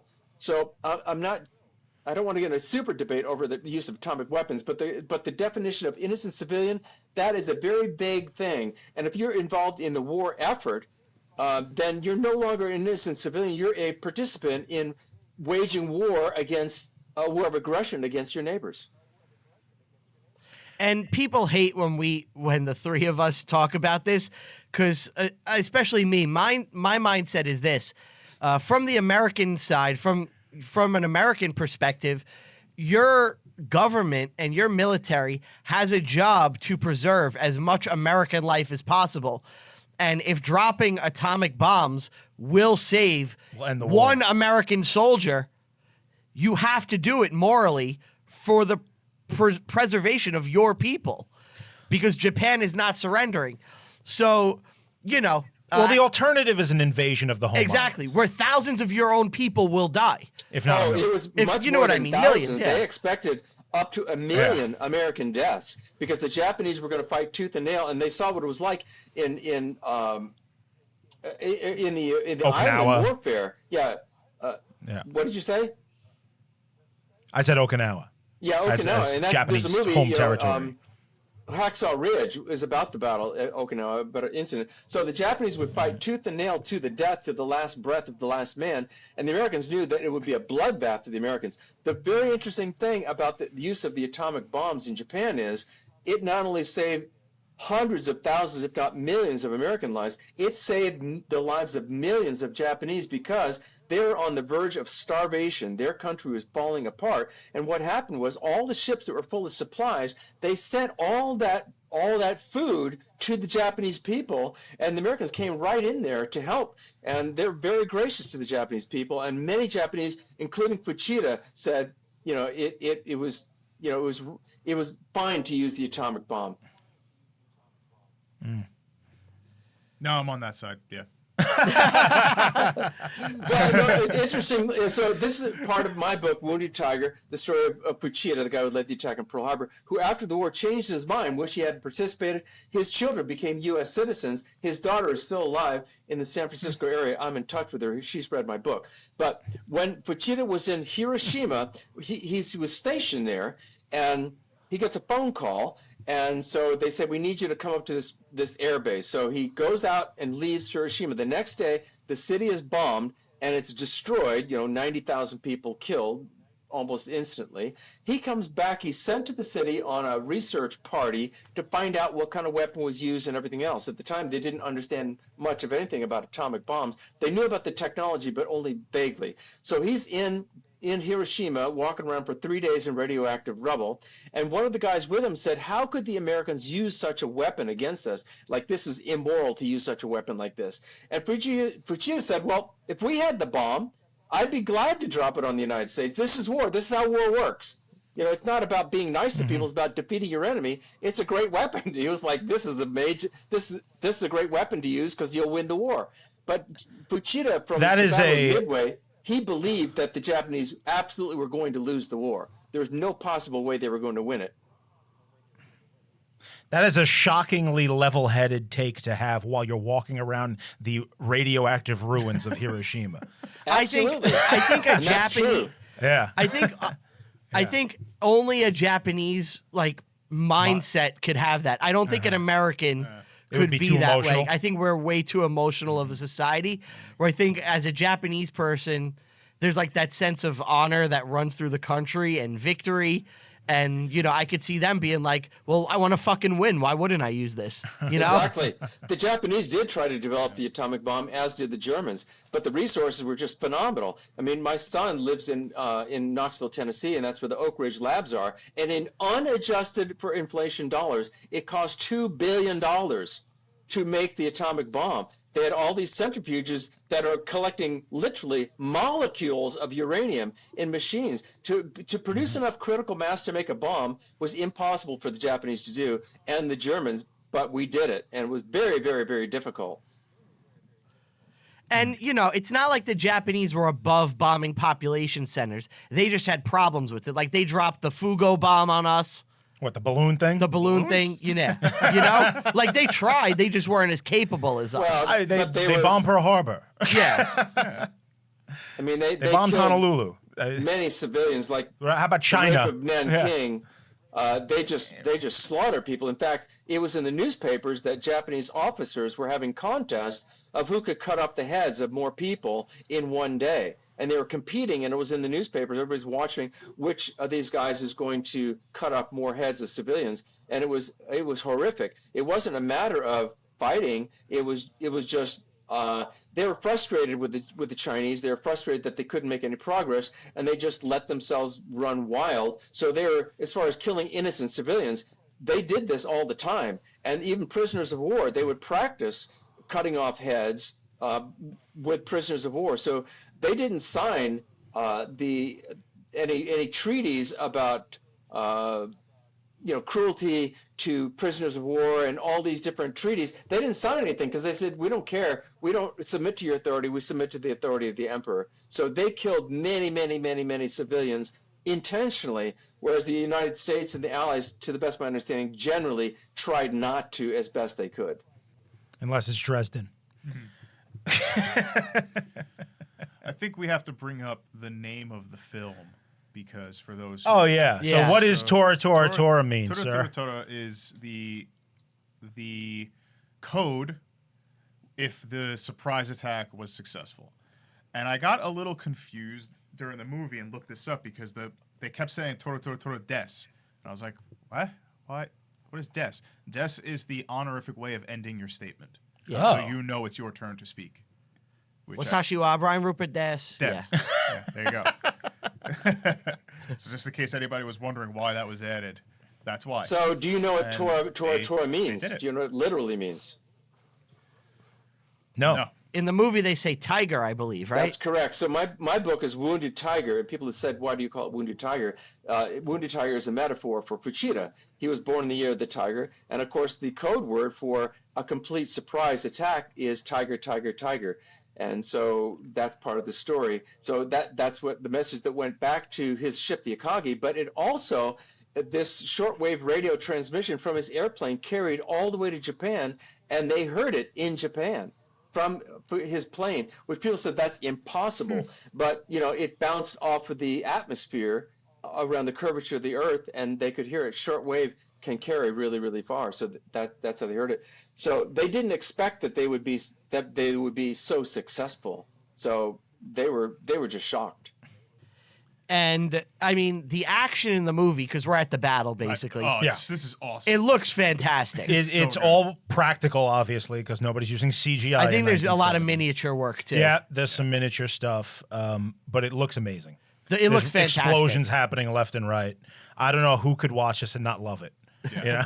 No, it's fantastic. Yeah, it's really, really well done. Like you said, they didn't have digital effects back then, but there's in the goofs and trivia of Tora Tora Tora on IMDb, you'll see that there's a scene where there's a prop plane, which is full size, a 1-1 prop plane with a propeller, and it was going to go down the runway and explode. And they got a bunch of military men running around and so that when they go to roll film, this plane veers off the runway toward the people. So they are literally running for their lives. This plane explodes. Then there were some other planes that they were going to explode later. But since the plane was going to crash into them, they explode those too. And there's a bunch of extras out there going, what are you guys doing? And if you watch the movie with that in mind, you realize these guys are not jogging. They are sprinting in terror like, dude, this plane is getting way too close to me. So, and of course the director's like, that's a take. Yeah, we're going to print that and put that right in the movie. And that's what they did. It's authenticity. Pretty memorable, great moment is the flight school woman. Amazing. Yeah. Can you imagine? And that's true. Real that story, was a true too. story, yeah. That's real? Yeah. Yeah, that's real. That is so so she's up scary. there with a student, and while they're there, here's these Japanese planes going right past them. Well, the Japanese had specific orders. Total radio silence, do not fire a bullet, don't do anything. So they're flying past her. It's like, okay, see you later, lady. And she was like, whoa, I'm getting out of here. Yeah. Another awesome addition to this was the bullet through the window. Yes, husband Kimmel gets hit in the chest with a A bullet. bullet just bounces off, and he was like, it'd be better if I was actually killed from it. It'd Yeah. be merciful. That's a real quote. Yeah, real quote. Love it. And obviously we mentioned the Nevada Yeah. getting out because The Arizona gets what Blown gets up. Arizona's. They get wrecked. gets Arizona. But Well, another like piece of- Yamamoto's like, where's the carriers? Another piece of trivia of the movie that's true is they're playing the national anthem on this ship when the harbor is attacked. And it's military protocol. Once the national anthem is begun, you have to finish it. You can't just cut off in the middle. So this guy's kind of torn, like, They what do I start speeding do? up, yeah. So he told these guys, go faster. You got to, because we're not allowed to cut the song off. It's against military protocol. I think they would have given him some slack if they just cut but it's in his head. You can't stop the national anthem in the middle. You can't do that. So that's what they do. They did it in the movie, and that's true. That's insane. Yeah, it is insane. The Arizona. That's insane. The Arizona, of course, is like the iconic ship that really gets destroyed here. It's one of the only ones I think that they didn't end up raising from the ocean afterward. Right, because it was obliterated. There was nothing capsized. left of it. It wasn't. Right. It wasn't. It couldn't And, be restored. Which is, I was going to say, it was the Arizona that a bunch of guys got trapped inside and they ended up having to cut them out over the next few days. Was I'm it the not Arizona sure or which was it ship, another ship? I'm not sure which ship that was, but they had a big rescue operation. One thing that's very, very interesting about the bombing of Pearl Harbor, and again, this is in my book, Wounded Tiger, Fuchida was in San Francisco on a training mission because the Japanese and the U.S. were allies in World War I, and we were still allies right up to the day of the attack on Pearl Harbor. We were allies.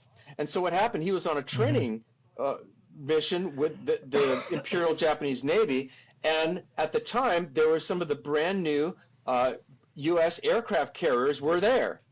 You know, they were in San Francisco. So since their He saw them. So Fuchida got a tour of a U.S. state-of-the-art aircraft carrier where the captain explained how thick the steel was on the deck, and he tells how thick the steel was at the waterline. And here's Fuchida from Japan listening to him explain how thick the steel was. So when they got back to Japan, they said, make sure our torpedoes can cut through this much steel at the waterline, and make sure our aerial bombs can cut through this much steel on the deck. And so when they bombed these ships in Pearl Harbor, including USS Arizona, they knew how thick the deck was, and they knew what kind of armaments were required in order to pierce that deck, and ultimately they hit the powder magazine of USS Arizona, and of course then that's when it destroyed itself, and that explosion went up thousands of feet into the air, and when Fuchida saw that, he knew that's the powder magazine.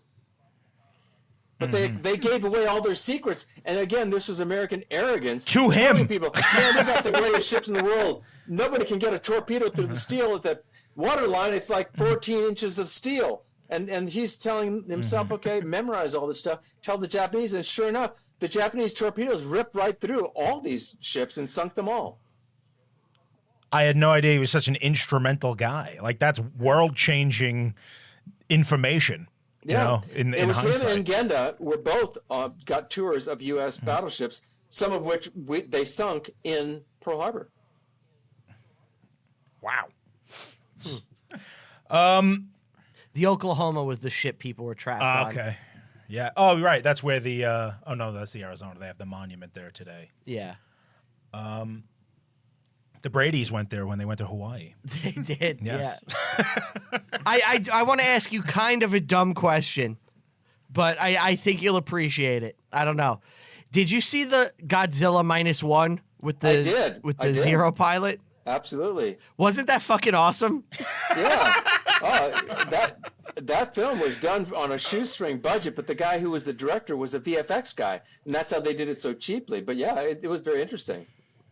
Yeah, the whole thing was interesting. Yeah, but it's like about a Zero pilot who it's a Zero pilot who has he was a kamikaze, wasn't he? He was a failed kamikaze who lived, and you know he's dealing with the shame, and the whole thing is about kind of the shame of Japan post World War II, and it's fantastic. I just figured you would definitely have seen it and appreciated it. Yeah, I have a friend who's a super Godzilla guy. He's like super into Godzilla. Mark, you got to see this film. It's incredible. You got to see this movie. And I thought, I'm not really a Godzilla guy, but it got actually pretty good reviews. So I went to see it, and it's like, yeah, it's actually kind of a serious movie in a comical, sci-fi context.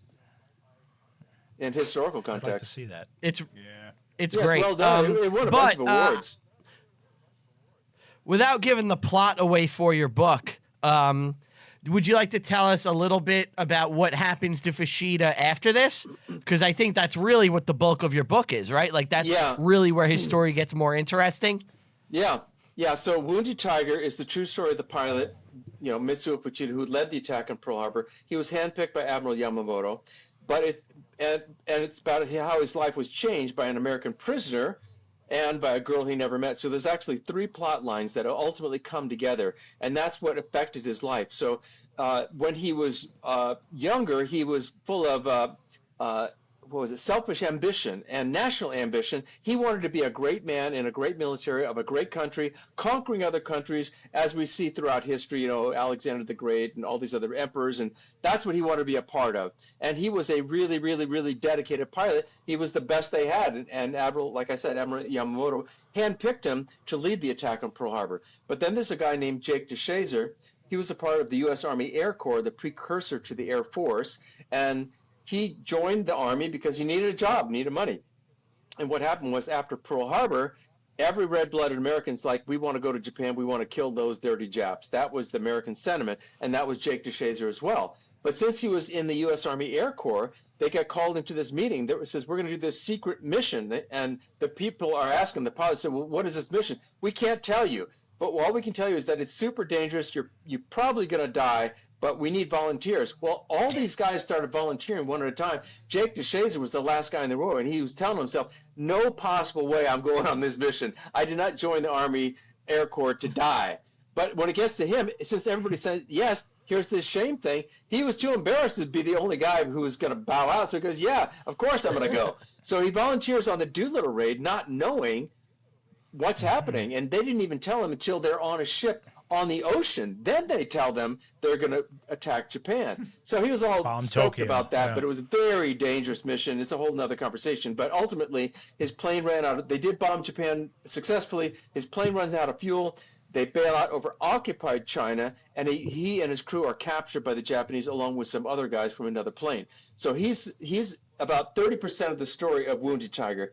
Then the third plot line are Americans named the Covels. They were highly educated teachers. They lived in Japan. They taught at a school, but they were also Christians, and they would volunteer to go to Yokohama. They would wash people's hair. They'd clean them. They'd feed them, and then they would talk about the Bible to these people. So when Japan ramped up for war, they realized that Japan was not a welcome place for Americans. So the parents fled to the Philippines, where they got a job teaching at a school in the Philippines, and then they sent their kids back to the United States where they would be safe.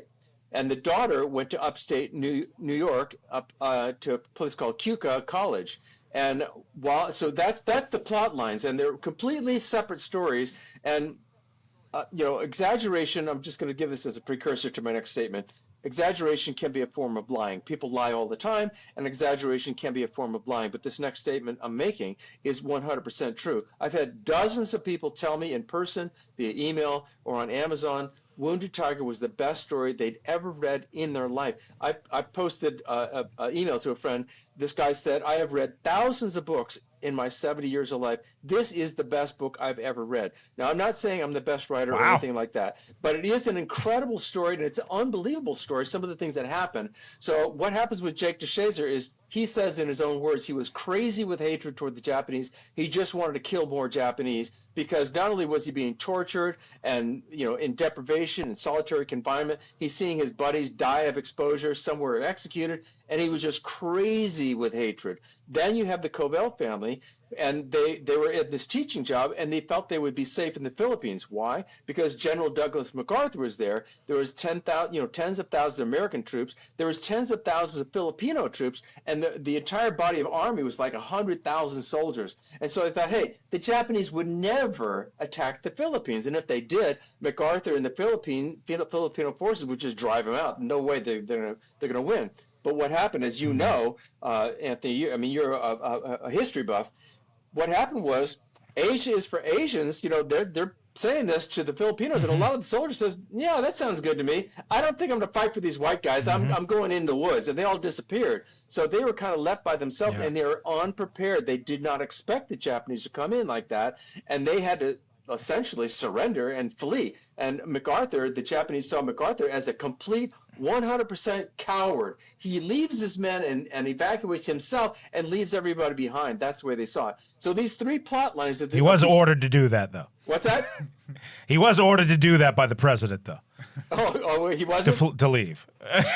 No, he was. He was. It wasn't. You made it sound like he just ran away. Roosevelt did tell him he must leave. Yes, is what I'm saying. I'm saying the Japanese perception was that they're basically saying, hey, we don't want to lose a general. We're going to have him, we want to keep this, we want to protect this general. I agree with you on that. But MacArthur was an incredible guy, incredible life. All right, so these three plot lines have nothing to do with each other, but eventually they come together. And what happened to Fuchida was, he was a rising star in the Imperial Japanese Navy. He was a superstar. He ended up seeing the emperor. He came before the emperor and met him in person. Now you got to understand, in Japan in those days, the emperor was never seen in public. He was never heard. He was completely different from everybody else and isolated in the imperial palace. Nobody saw him. Nobody talked to him. So if you talked to the emperor, you were like, that was unbelievable. And Fujita said in his own words, he was more afraid of meeting the emperor than attacking Pearl Harbor. He said he was trembling talking to the emperor. That's the kind of status you have to understand that the Japanese had of the emperor. So without giving away the story, what happened to Fujita was as the Japanese started to lose, he started to realize there's no way we're going to win this thing. And the Americans are demanding absolute unconditional surrender on the one hand, and on the Japanese side, they don't surrender under any circumstances. So it's like, what's going to happen here? Well, we're just going to keep destroying and destroying and destroying and destroying until they finally say, "Uncle," they gotta surrender. So the Japanese idea was they were going to negotiate once they had the upper hand. So I remember when I talked to this professor, this Japanese military professor, I said, I don't remember the Japanese ever proposing any kind of terms of surrender or negotiating an end of the war. He said, well, they never did. I said, why not? He said, because you can only negotiate from a position of strength.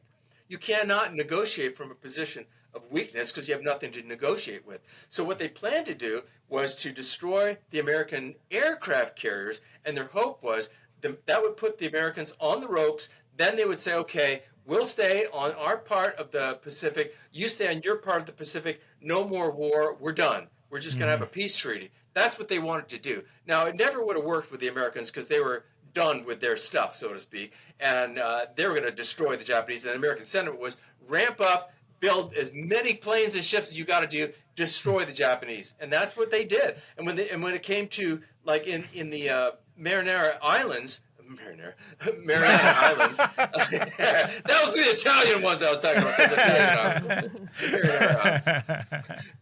The Mariana Islands. When the Japanese saw these ships, they saw hundreds and hundreds of ships on the horizon. They were like, "We are not going to beat these guys. It's all over for us." So it's that giant with the terrible resolve. Yes, what I'm getting to before I stop talking here is, after the war, his star had fallen down below all the way to hell, and he went up into the mountain thinking maybe I should just kill myself. He wanted to be a hero, saving his nation and producing a great, wonderful, powerful, victory. And instead, millions of Japanese died, millions of Asians died, millions of Americans died, and it's all at his feet because he led the attack. He was right in the front row when this all happened. So he felt guilty and ashamed and just completely overwhelmed with depression. People hated him. People called his kids names. Oh, your dad lost the war. They would call all kinds of names at his kids. And he felt bad about them. So this is where he hears about what happened with this guy DeShazer and this girl Peggy Covell. So Peggy Covell in upstate New York, and this is not a giveaway. I'm going to set up the story without giving it away. What happened was she found that her parents were being chased and persecuted by the Japanese because they fled up into the mountains because they took over the island of Panay, which is the island where her parents were at. And even though people hated the Japanese, and some people said we should just wipe the island off and kill them all, she was a Christian. And she said, well, we're supposed to love our enemies. I'm not going to hate the Japanese. So she said, how can I love the Japanese? So what she did, she spoke fluent Japanese. She volunteered to work at an internment camp. And there was an internment camp in Colorado that she was sent to, and she helped American Japanese nationals, figure out what to do and where they're going to go after the war.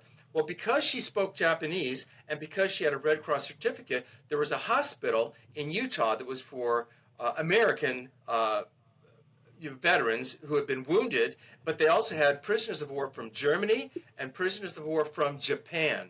Since she spoke Japanese, they put out the call, if you speak Japanese and Red Cross certified, we need volunteers. So she volunteers. So she's at this war with a bunch of Japanese naval personnel, soldiers, and they're saying, why are you so nice to us? Why are you so good to us? And she wouldn't answer the question. So they kept asking her, you help us, you love us. They said she was like an angel. She was so nice to these Japanese soldiers.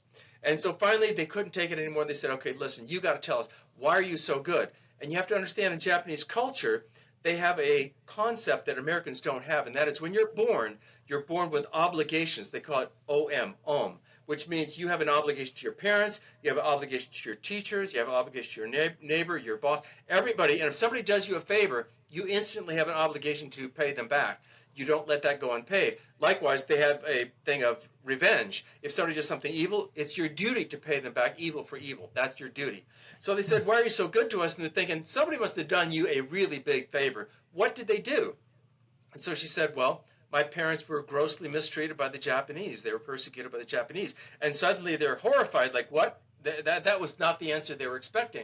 And they were horrified to hear that somebody whose parents were mistreated by Japanese was going out of her way to love them and bless them.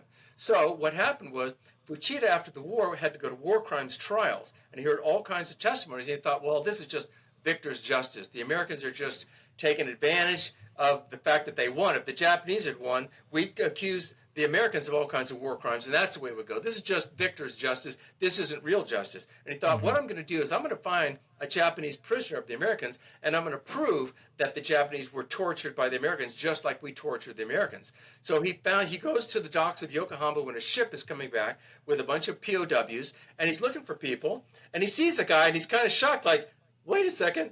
That's the guy who supposedly died in the Battle of Midway, my engineer, the engineer who worked on my plane, who I know this guy, Kanagasaki. He said, what are you doing? We thought you were dead. He said, well, I gave a false name to the Red Cross. And the reason he gave a false name is it was too shameful to say I surrendered to the Americans. So since he gave a false name, they actually had a ceremony for his burial and his death, and they put a marker for him because they thought he was dead. So Fuchida just then started asking this guy all kinds of questions about, where have you been? Did they mistreat you? Did they torture you?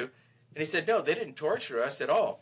And then he said, but I got to tell you something really, really interesting. There was this girl who spoke perfect Japanese, and she was super nice to us. And Fuchida's like, well, why was that? He says, well, because her parents were persecuted by the Japanese. And thinks, what? And then suddenly he was like, no, that doesn't make any sense. We kill our enemies. You don't help your enemies. You don't love your enemies. We destroy our enemies. And so he got that stuck in his head of like, no, I don't get this. So that was part of his journey of, hey, loving people is better than hating people. And he realized, you know what, that's probably a better way to go. And that started his journey of asking questions. So after the war, he started writing his own book, which he never finished. It was called No More Hiroshimas, No More Pearl Harbors, no more war. We need to stop this. We need to stop killing people. But he didn't know how that worked out. So when he got a story about de Shazer and what changed in his life, and Peggy Covell, what changed in her life, he thought, okay, I need to figure this out. So that started his journey. And that's what the story of Wounded Tiger is really all about. It's a story of transformation, of hatred and hating people to loving people. How does that happen? Wow. That sounds absolutely fascinating, as well as uplifting. I definitely would like to read the book. There's things that happen in Fuchida. There's things that happened in his life that started to pique his curiosity. So in the battle, in the attack on Pearl Harbor, his plane was hit by shrapnel twice, anti-aircraft fire. And his plane rocked around, and he asked his pilot, are we okay? And says, yeah, we're all right. So they weren't leaking fuel. When he gets back and lands on the Akagi, his engineer comes and says, I got to show you something. That was Kanagasaki, his pilot. Said, I got to show you something. What's that? So he shows him his airplane, and it was all controlled by wire. It's all just cables inside that plane. Well, one of the cables was just popped like this. It was just hanging by a thread. And he told them, if that had broken, your plane would have just spiraled into the ocean. And they said, the gods are with you. Fuchida, the gods are with you. Same thing happened in Hiroshima. He was supposed to be in Hiroshima. He gets a phone call. He leaves. The next day, his hotel is vaporized. The next day, he's in Hiroshima walking around in radioactive debris for 3 days. And a month later, the doctors from Hiroshima said, Fuchida, we want to see you. And he said, why? He said, just come down here. We want to see you. He comes into a room. All the guys with him on his search party, their hair's falling out, their gums are bleeding, they got red patches all over them, they're dying from radiation sickness. And Fuchida's like, what's going on with you? He says, I'm fine. I said, what about your hair? What about your gum? No, he had no ill effects whatsoever, zero. And that's when he started thinking, why am I not dead? Why am I not dead? I should be dead. And broken legs at Midway. Saying, there's got to be... Yeah, somebody's out there helping me. He was supposed to lead the Battle of Midway, and had he led it, he probably would have died. But he had appendicitis, and he was in sick bay, and therefore he didn't fly any planes, and he was in the tower on the Akagi, and it was evacuated before it was scuttled and sunk. Wow. Yes, obviously, quite a story. I guess we've come to the end here. Yes. And what we like to do on our show is kind of each of us will give a 1 to 10 rating of the film. So, Brian, why don't you start? I'm definitely going to be the low ball here. I didn't love it. I think there's a lot of interesting history. I knew a lot of the stuff already. Some stuff I didn't know. The battle sequences are really cool when it gets there, but it does take a while. I'm going to go with 6. Wow. I didn't really love this, and it also, I gotta be honest, I'm sick, so I was watching it on cold medicine, and I was like, You falling asleep? I was trying to stay awake. I really feel like shit right now, so I'm not really in a headspace, but maybe I'll revisit it when I'm not feeling like crap. I gave this a 10. I loved it. 10. Oh my god. Yeah. Wow. Okay. Yeah, this is right up my alley. I'm a 9. I didn't think it was perfect, but it's pretty damn close. I loved everything about this movie. I give it an 8. 8? Nice. I give it an 8. Yeah, I really liked it. I'd have to go. I haven't seen it recently, so I have to go through it again. But I mean, it's accurate, and even the battle scenes hold up pretty well because they use all real planes and everything. Right. And plenty of them too. Yeah. Like I kept thinking about the movie Dunkirk, which what's his name? No, Nolan. Christopher Nolan doesn't use any CGI or anything, and it just seemed like there weren't enough ships at Dunkirk for the Dunkirk movie. Whereas this movie, everything looks great. We got plenty of Zeros flying, You got squadron smoking after squadron. battleships, and you got so much going on. The action sequences are really amazing in this. Yeah. Yeah. That's Tora Tora Tora. Martin, I want to thank you for joining us today. This was great. I had a wonderful time talking to you.